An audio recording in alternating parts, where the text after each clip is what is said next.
الحمد لله رب العالمين والعاقبة للمتقين ولا عدوان إلا على الظالمين والصلاة والسلام على سيد الأنبياء والمرسلين نبينا محمد وعلى آله وأصحابه أجمعين. أعوذ بالله من الشيطان الرجيم. يا أيها الذين آمنوا استجيبوا لله وللرسول إذا دعاكم لما يحييكم وَاعْلَمُوا أَنَّ اللَّهَ يَحُولُ بَيْنَ الْمَرْءِ وَقَلْبِهِ وَأَنَّهُ إِلَيْهِ تُحْشَرُونَ. معزز ناظرین، رمضان المبارک کا مہینہ شروع ہے اور اس مہینے کے خیرات و برکات سے جو لوگ مالا مال ہونا چاہتے ہیں وہ اپنا ٹائم نیکی کے کاموں میں لگاتے ہیں اور لگا رہے ہیں، اور یہی ایک مومن کی صفت بھی ہونی چاہیے کہ کار خیر میں اپنا وقت لگائے. بہت سارے لوگ صرف اعتراضات میں پڑے ہوتے ہیں کہ ایسا کیوں ہو رہا ہے، ایسا کیوں کر رہا ہے. آپ جانتے ہیں کہ ابھی مکہ اور مدینہ دونوں مسجدوں میں 10 رکعت تراویح ہوتی ہے. اس پر کچھ لوگوں کا اعتراض ہو رہا ہے کہ اللہ کے نبی صلی اللہ علیہ وسلم سے جب 11 رکعت ثابت ہے تو پھر 10 ہی کیوں ہو رہا ہے؟ عجیب معاملہ ہے. اصل میں کچھ لوگوں کا ہمیشہ سے یہ وتیرہ رہا ہے کہ سعودی عرب پر انگلی اٹھانا، ان کے کارناموں کے حوالے سے غلط افواہیں پھیلانا اور ان کے اوپر اعتراضات کرنا. اب تک یعنی کرونا سے پہلے مکہ اور مدینہ دونوں جگہوں میں 20 رکعت تراویح ہوتی تھی. تو جو لوگ اپنے دل میں منافقت چھپا رکھے ہیں اور جن کے دلوں میں کینہ اور کپٹ اور حسد ہے، وہ لوگ خوشی مناتے آ رہے تھے، خوشی منا رہے تھے کہ دیکھو مکہ اور مدینہ میں 20 رکعت تراویح ہوتی ہے. اللہ کے نبی صلی اللہ علیہ وسلم سے جو 11 رکعت کا ذکر ملتا ہے، 8 رکعت کا ذکر ملتا ہے، وہ تراویح کی نماز نہیں ہے بلکہ وہ تہجد کی نماز ہے. اب تک وہ مثال بیان کر رہے تھے کہ دیکھو مکہ اور مدینہ میں بھی 20 رکعت تراویح ہوتی ہے. بہت خوشی منا رہے تھے. 20 رکعت تراویح مکہ اور مدینہ میں ہو رہی تھی تو مثال دے رہے تھے، لیکن مکہ اور مدینہ میں دیگر اور کام وہاں کے جو امام اور وہاں کے جو مقتدی کرتے ہیں اس پر عمل نہیں.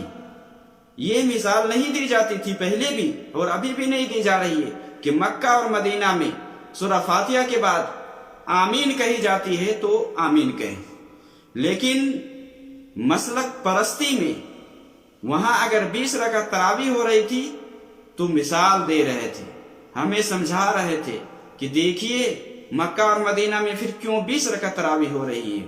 اگر نبی صلی اللہ علیہ وسلم سے 11 ہی ثابت ہے تو 20 کیوں ہو رہی ہے؟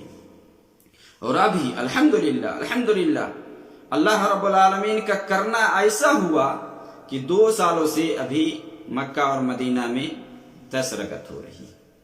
اور اس سال کے بارے میں تو ہر کس و ناکس کو معلوم ہے کہ مکہ میں اور مدینہ میں 10 رکعت تراویح ہو رہی ہے. اب مقلدین کی طرف سے یہ مسئلہ اٹھ رہا ہے کہ جب اللہ کے نبی صلی اللہ علیہ وسلم سے 11 رکعت ثابت ہے تو پھر 10 ہی آخر کیوں پڑھاتے ہیں، 11 کیوں نہیں پڑھاتے؟ ابھی تک تو آپ مانتے آئے ہیں کہ اللہ کے نبی صلی اللہ علیہ وسلم سے تو یہ ثابت ہی نہیں ہے، 8 یا 11 ثابت ہی نہیں ہے، تو پھر آپ کہاں سے یہ مسئلہ اٹھا رہے ہیں کہ 11 کیوں نہیں پڑھا رہے ہیں؟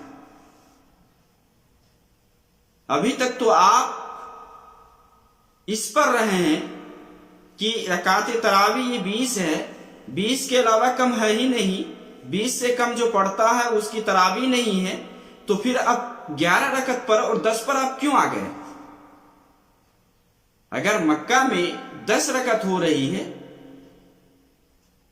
مدینہ میں 10 رکعت ہو رہی ہے تو پھر آپ اس پر اعتراض کیوں کر رہے ہیں کہ 10 ہی کیوں ہو رہی ہے، 11 کیوں نہیں ہو رہی ہے؟ اصل میں اس طرح کے اعتراضات وہ لوگ کرتے ہیں جن کے دل میں حسد ہے، کینہ ہے، کپٹ ہے، بغض ہے، عداوت ہے، دشمنی ہے. حسد من عند انفسہم، یہ تمہارے اپنے نفس کی طرف سے یہ بغض اور عداوت ہے جس کی وجہ سے اس طرح کے اعتراضات کرتے ہیں.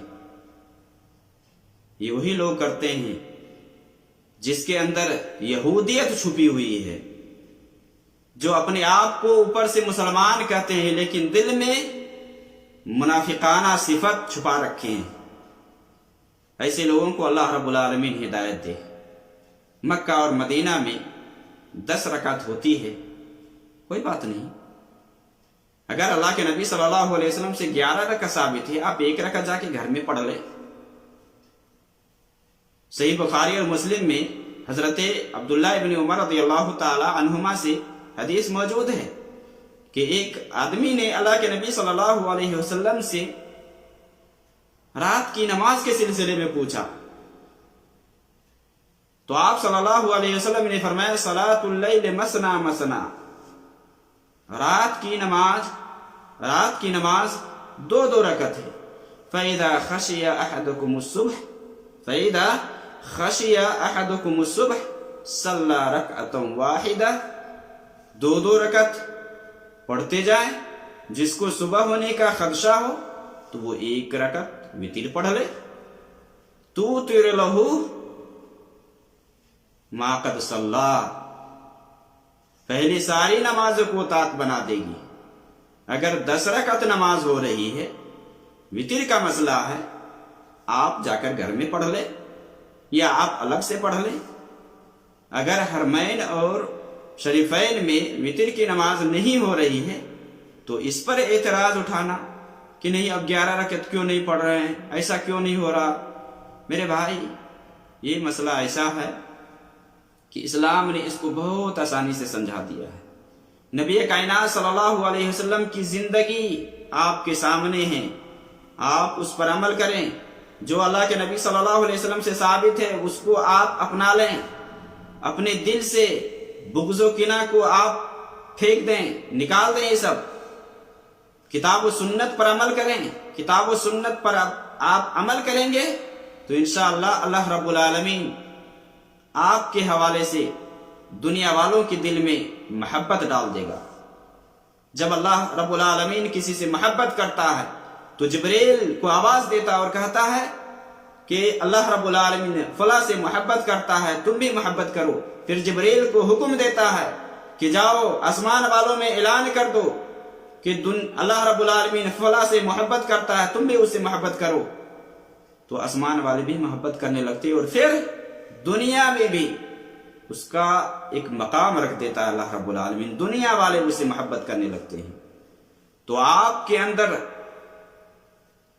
جو منافقت، جو کینہ اور کپٹ ہے اس کو آپ نکال دیں. آپ ایمان والوں سے محبت کریں. جو لوگ 10 پڑھتے ہیں، جو لوگ 8 پڑھتے ہیں، ان پر انگلی اٹھانا بند کر دیں. ان کے حوالے سے اعتراض کرنا بند کر دیں آپ، اور غلط سوچنا چھوڑ دیں. اسلام کے حساب سے آپ سوچیں اور اسلام کے حساب سے آپ جئیں. اسی میں آپ کے لیے بھلائی ہے. اور معمولی باتوں پر اعتراض کرنا کہ اب ایسا کیوں ہو رہا تھا، جی حرمین شریفین میں ایسا ہو رہا ہے، آپ بھی کریں. اگر پہلے آپ مثال دیتے تھے کہ وہاں 20 رکعت تراویح ہوتی ہے تو آپ بھی پڑھتے تھے، اب بھی آپ مثال دینا کہ مکہ اور مدینہ میں 10 رکعت تراویح ہو رہی لہذا ہم بھی 10 رکعت پڑھتے ہیں، ہم مکہ والوں سے محبت کرتے ہیں، پھر کیوں نہیں کرتے؟ تو یہاں آپ بغض ظاہر کرتے ہیں، یہاں عداوت ظاہر کرتے ہیں. اور اسی سے پتہ چلتا ہے کہ آپ کے اندر کس حساب سے ایمان ہے اور کس قدر کا ایمان ہے. اللہ کے نبی صلی اللہ علیہ وسلم سے تراویح کے سلسلے میں مسئلہ بالکل واضح ہے کہ اللہ کے نبی صلی اللہ علیہ وسلم 4 رکعت پڑھتے تھے، پھر 4 رکعت پڑھتے تھے. حضرت عائشہ رضی اللہ تعالی عنہا نے فرمایا فلا تسأل عن حسنہن وطولہن، کہ اللہ کے نبی صلی اللہ علیہ وسلم جو نماز پڑھتے اس کی لمبائی، اس کی خوبصورتی کے بارے میں مت پوچھو۔ اللہ کے نبی صلی اللہ علیہ وسلم سے 8 اور 3 ثابت ہے، 11 رکعت ہے۔ آپ اس پر عمل کریں، سنت پر عمل کریں، سنت کے حساب سے آپ جیے، اور یہی چیز اللہ رب العالمین نے قرآن کریم کے اندر بھی فرمایا کہ نبی کی اتباع کرو، نبی کی جو سنت ہے اس پر عمل کرو، اور اس پر اگر آپ عمل کرتے ہیں تو انشاءاللہ آخرت میں بھی آپ کو اللہ رب العالمین خوش کر دے گا، آخرت میں خوش کرے گا۔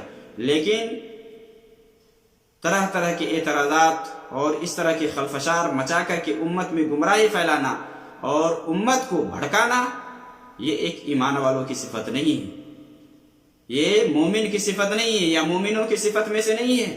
اس لیے ان ساری چیزوں سے آپ باز آ جائیں، قرآن و حدیث کی طرف لوٹ آئیں۔ قرآن و حدیث آپ کا مرجع ہے، قرآن و حدیث میں جو کچھ ہے اس کو آپ اپنا لیں، اسی کے حساب سے آپ عمل کریں، اللہ رب العالمین خوش کر دے گا، آپ کو خوش کرے گا۔ اللہ رب العالمین ہمیں صحیح دین سمجھنے اور اس پر عمل کرنے کی توفیق دے۔ وصلی اللہ